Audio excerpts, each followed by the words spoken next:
Video की शुरुआत करें उसके पहले कुछ तारीखें आपको बताना चाहता हूं। इन तारीखों को ज़रा ध्यान से सुन लीजिए, कहीं ऐसा ना हो कि आप इस पूरी खबर को मिस कर जाएं, क्योंकि इस पूरी खबर का इन तारीखों से बड़ा ही लेना देना है।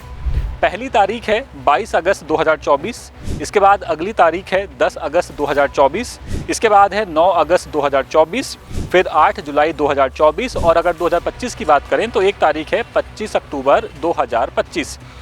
ये महज कुछ उदाहरण हैं, ये वो तारीखें हैं जब उज्जैन में मौजूद महाकालेश्वर मंदिर के गर्भगृह में अंदर जाने का नियम तोड़ा गया और वहाँ जाकर के पूजा की गई। अब पूजा किसने की ये भी आपको बताएंगे, लेकिन आज इस मुद्दे को आपके सामने लाने का मकसद ये है कि कांग्रेस ने आरोप लगाया है कि महाकालेश्वर मंदिर की जो लाइव आरती होती थी, जो लाइव दर्शन होते थे, वो बंद कर दिए गए हैं। अब ये दर्शन क्यों बंद किए गए इसकी वजह की बात करेंगे, लेकिन सबसे पहले आपको गर्भगृह में घुसने से जुड़ा हुआ कुछ विवाद बता दें कि गर्भगृह में जाने को लेकर के कब का विवाद हुआ।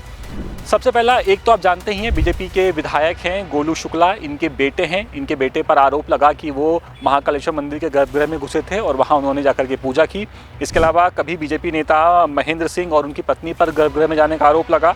इसके अलावा बीजेपी नेता हैं अनिल जैन, इन पर भी गर्भगृह में जाने का आरोप लगा है। तो कभी वीडी शर्मा, ये भी गर्भगृह में जाके पूजा कर चुके हैं और इनके साथ उस वक्त गर्भगृह में मौजूद थे बहादुर सिंह बोरमुंडला और राजीव खंडेलवाल, ये भी बीजेपी के नेता हैं। इन लोगों ने गर्भगृह में जाकर के पूजा की थी, लेकिन आपको बता दें कि सुप्रीम कोर्ट के आदेश के तहत 4 जुलाई 2023 से गर्भगृह के अंदर उज्जैन का जो महाकालेश्वर मंदिर है उसके गर्भगृह के अंदर पूजा करना मना है। सिर्फ पुजारी ही पूजा कर सकते हैं और कुछ वीवीआईपी जिन्हें विशेष छूट दी गई है। अब कांग्रेस के जो प्रदेश अध्यक्ष जीतू पटवारी वो ये आरोप लगा रहे हैं कि जो लाइव आरती होती थी और जो लाइव दर्शन होते थे उन्हें बंद कर दिया गया है। तो क्या ये लाइव आरती और लाइव दर्शन का जो प्रसारण होता था उसे इसलिए बंद किया गया ताकि गर्भगृह में अंदर जाने को लेकर के जो विवाद होता है, जो क्लिप्स वायरल होती हैं, जो वीडियो वायरल होते हैं, वो वीडियो वायरल ना हो पाएँ और लोग ये ना जान पाएँ कि कौन गर्भगृह के अंदर गया, किसने जाकर के पूजा की, क्या इसकी वजह ये है।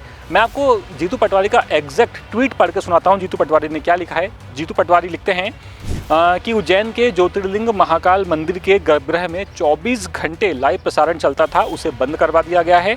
इस व्यवस्था से देश विदेश के श्रद्धालु बाबा महाकाल की आरती के रोज दर्शन कर पाते थे। अब दूर दराज के श्रद्धालु दर्शन से वंचित रह जाएंगे। मुख्यमंत्री जी, ये कैसा दोहरा चरित्र है। एक तरफ सनातन और आस्था की बातें और दूसरी तरफ श्रद्धालुओं के लिए लगातार बाधाएं। ये श्रद्धालुओं का अपमान भी है और आपकी अव्यवस्था का अहंकार भी, ये कहना है जीतू पटवारी का। ये आरोप जीतू पटवारी ने लगाए हैं।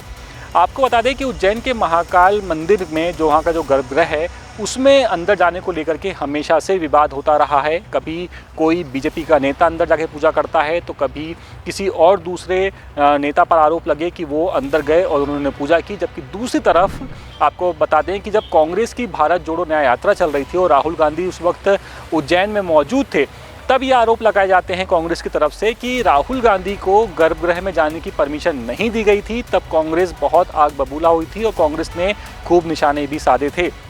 लेकिन अब जब कांग्रेस ने आरोप लगाया, जीतू पटवारी आरोप लगा रहे हैं कि लाइव आरती और लाइव दर्शन की व्यवस्था बंद कर दी गई है, तो इसके पीछे का मकसद आखिर क्या है। आखिर महाकाल मंदिर जो कमेटी है वो क्या साबित करना चाहती है और इसके पीछे की वजह क्या हो सकती है। दूसरी तरफ आपको यहाँ पर ये बता दें कि गर्भगृह में आखिर किस किस को परमिशन है पूजा करने की। तो जिन्हें परमिशन है उसमें राष्ट्रपति, प्रधानमंत्री, मुख्यमंत्री, कैबिनेट मंत्री, शंकराचार्य और जो महामंडलेश्वर हैं, इन लोगों को गर्भगृह में जाके पूजा करने की परमिशन है। इसके अलावा किसी को भी अंदर जाकर के पूजा करने की अनुमति नहीं है। लेकिन बार बार ये नियम टूटता है और बार बार इसके वीडियोस वायरल होते हैं, बार बार क्लिप्स सामने आती हैं। और ये क्लिप्स और ये वीडियो कहाँ से आते हैं? ये क्लिप्स और ये वीडियो उसी लाइव और उसी स्ट्रीमिंग से आते थे जो मंदिर कमेटी करती थी। लेकिन जब दास सूत्र ने यूट्यूब पर जाकर के उस महाकाल मंदिर का जो यूट्यूब चैनल है, हमने उसे खोजने की कोशिश की, तो हमें भी बड़ा असमंजस हुआ कि वाकई में जो ओरिजिनल चैनल है वो कौन सा है, क्योंकि वहाँ पर इतने सारे चैनल मौजूद हैं। आप भी एक बार को कंफ्यूज हो जाएंगे कि आखिर इसमें से ओरिजिनल चैनल कौन सा है। हमें लगा कि शायद ये जो आपकी स्क्रीन पर दिख रहा है ये वो ओरिजिनल चैनल है, लेकिन इसमें भी एक सवाल यहाँ पर ये उठ रहा है कि इस चैनल पर लाइव का जो सेक्शन है वो गायब है। तो अगर मंदिर कमेटी ने लाइव बंद किया भी है तो क्या लाइव के पूरे वीडियो हटा दिए गए हैं? अगर हटाए गए हैं तो ऐसा क्यों किया गया है, इसका जवाब जानने के लिए हमने जो महाकाल मंदिर के जो हेल्पलाइन नंबर हैं, जो टेलीफोनिक नंबर है, उन पर संपर्क किया था, लेकिन किसी ने भी फ़ोन नहीं उठाया। दूसरी तरफ आपको जाते जाते एक बात और बता दूं कि इसके पहले महाकाल मंदिर में जब ये जो विवाद सामने आते रहते हैं गर्भगृह को लेकर के, तो कलेक्टर की काफ़ी जिम्मेदारी हो जाती है, क्योंकि कलेक्टर प्रशासनिक तो हैं ही, प्रशासनिक पद पर मौजूद हैं, लेकिन दूसरी तरफ मंदिर कमेटी से भी जुड़े रहते हैं। तो इन पर काफ़ी जिम्मेदारी होती है कि वो नियम ना टूटने पाए जो सुप्रीम कोर्ट ने जारी किया था, और ये कहा था कि कोई भी गर्भगृह में ना जाए, सिर्फ और सिर्फ वही जाएँ जिन्हें विशेष अनुमति प्राप्त है। लेकिन रसूख का और पहुँच का कुछ लोग फ़ायदा उठाते हैं और इस नियम को तोड़ते हैं, जिस पर खूब बवाल मचता है। तो अब इस पूरे मामले पर आपकी राय क्या है? क्या जो लाइव स्ट्रीमिंग बंद की गई है, लाइव दर्शन बंद किए गए हैं, इससे सबसे बड़ा नुकसान किसका है? आप अपना जवाब कमेंट करके बताइए, और इस पूरे मामले पर आप क्या क्या कहना है, आप अपना जवाब हमें भेज सकते हैं, अपने सुझाव हम तक पहुंचा सकते हैं। फिलहाल इस वीडियो में इतना ही। कैमरा पर्सन सईद खान के साथ मैं अतुल द्विवेदी, द सूत्र, भोपाल।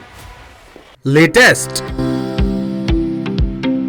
इन्वेस्टिगेटिव और इन डेप्थ खबरें देखने के लिए ज्वाइन कीजिए द सूत्र का व्हाट्सएप चैनल, सब्सक्राइब कीजिए यूट्यूब चैनल, लाइक कीजिए फेसबुक पेज और पढ़ते रहिए www.dasootra.com।